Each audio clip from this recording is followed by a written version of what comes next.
mag-inject na punta sa atong mga baktin karon kay 7 days naman the good news lagi kan sa pagbulag gikan silang inahan, so ato silang injeksyonan og purga kay ikaw una diyan ato siya da purga injektan kay mao na siya ang spot sa pag-injection kung purga gamiton. Okay, 1 min down, 6 more to go. Muna ikaduha 1 ml ra day atong gina-inject sila ni kay 7 days pa manggikan sa walay, so bago pa ni sila mabaktin pa. Okay, 2 min down, 3 ml sulod sa primero nga siren, so tulo ni siya kabaktin ang minjikan ning ikatulo. Okay, good, tulo na natay marking na yon para syempre katong injikan natay timilhan na injikan na sila. Okay, ikadua nga sirens ops nahulog pag agay tato kay kini sa baktin.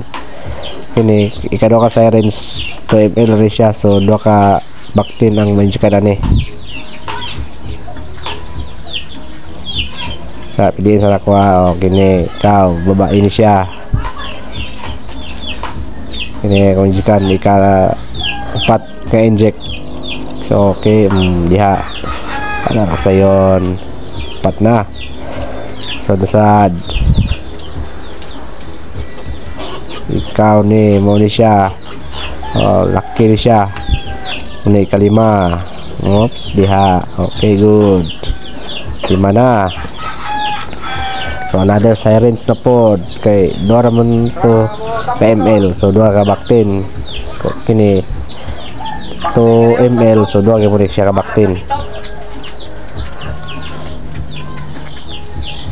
Muna ang ikaunom na to nga baktin, laki ka po siya, di agad na to siya injikan, di ba? Anarak so yun semi expert na god. Muna itong na yun atong ika-7 nga baktin, naiburot diri naay siya burot ya ngano ka na sa nakabaluan na unsa ka na siya burot man hubag ba, hubag burot ka ni siya ngano ka na siya.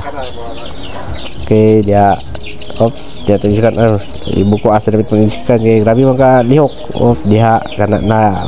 Okay, humana mana agisyon sila 7 ka baktin, mana sila inject no, so good na kayo mo din sila dayon para manambok po ni sila o dali ra mo dako mang injection ang ginato og purga. Okay, ana ra kasayon. So may tubig ana ra